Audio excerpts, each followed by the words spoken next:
Where is Obama and all of this stuff right now? That's a great question, too. You know, Obama, I never understood why Obama was always so untouchable. First of all, one of the things the CIA loves, I say this all the time, they love when a new president is elected and he doesn't have any intelligence experience because they just suck him right in, right? They make him one of the guys. And Obama was one of those guys who thought he was smarter than everybody else in the room. And so, you know, people like Brennan were able to manipulate him so that Obama would make decisions and he would think that they were his ideas. And in fact, they were the ideas of people like John Brennan that he had surrounded himself with. My take, this is gold. Because Obama fans act like he walked on water. Meanwhile, the CIA apparently had him on puppet strings, whispering sweet manipulations into his ear. So much for hope and change. And I don't know why there's this weird, inexplicable nostalgia for the Obama years. In my life, the Obama years were a living hell. I lost everything thanks to Barack Obama. Everything. They even confiscated my pension. That's why I'm asking President Trump for a pardon. Yeah, it wasn't just I did 23 months with a bunch of pedophiles. You lost your pension? 20 years of proud government service. You lost that entire pension? I'm going to have to work till the day I die. Oh, my God. And is it true with the whole you try to get a pardon and you were told it's $2 million? Yeah. When did that happen? It's the very end of the first Trump administration. I had a friend who had a relationship with Rudy Giuliani. And so I called him and I said, hey, can you get me with Giuliani? I want to ask if he can help me get a pardon. So he put me in touch. I talked to one of Giuliani's, major domos. And he said, well, we're going to be in Washington next week. Why don't we meet at the Trump Hotel? I said, great. I'm going to be with my attorney. And my attorney, Bruce Fine, was Deputy Attorney General under Ronald Reagan. He's a serious guy, constitutional scholar. So I said, it'll be me with my attorney. I said, how about 2 o'clock? And they said, oh, Rudy's not good by 2 o'clock. It's going to have to be earlier. So I said, okay. So we met at like 11. I go to the Trump, and Giuliani's there with 2 other people, and I'm there with my lawyer, and we're sitting there, and Giuliani says, hey, how about those Jets? And I said, yeah, I'm a Steelers fan, but yeah, the Jets are pretty good this year. Okay. He said, you a Mets fan? I said, nah, yeah, I'm from Pittsburgh originally, so I'm a Pirates fan, but I follow the Nationals too. Yeah, it's going to be a good year for the Mets. I'm like, all right, what are you talking about? So I said, well, Mr. Mayor, there's this issue I wanted to raise of a pardon. And he goes like this. He goes, anybody know where the pisser is? And he stands up and he walks away. I said, what just happened? His guy says, you never talked to Rudy about a pardon. You talked to me about a pardon, and I talked to Rudy about a pardon. And I said, okay, that's fine. And he says, Rudy's going to want $2 million for the pardon. And I laughed.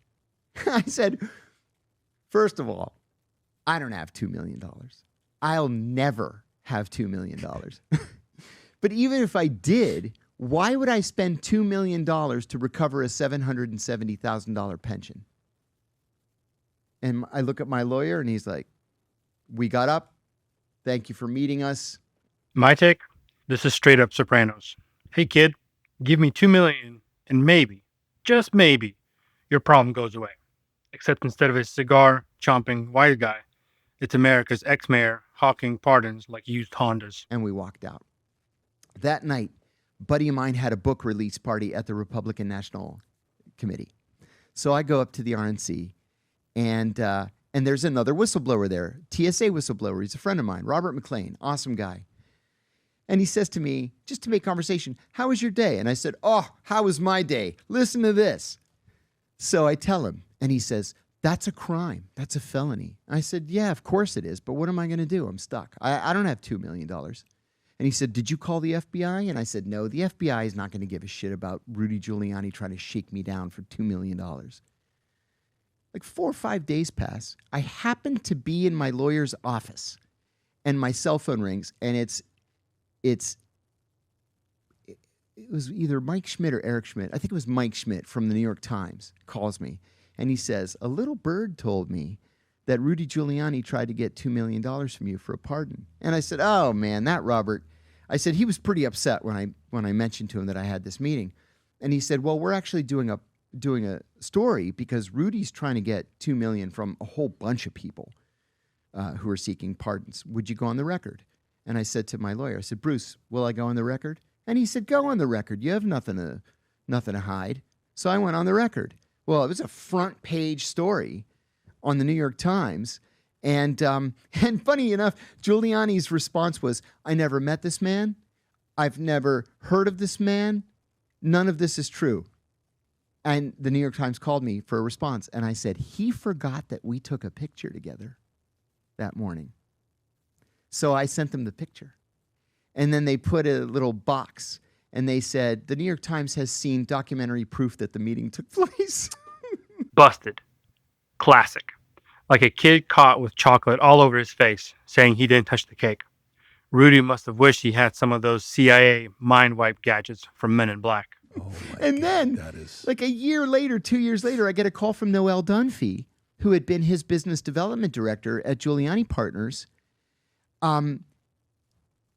He told her the day that the New York Times article came out, that damn CIA guy ratted me out to the New York Times.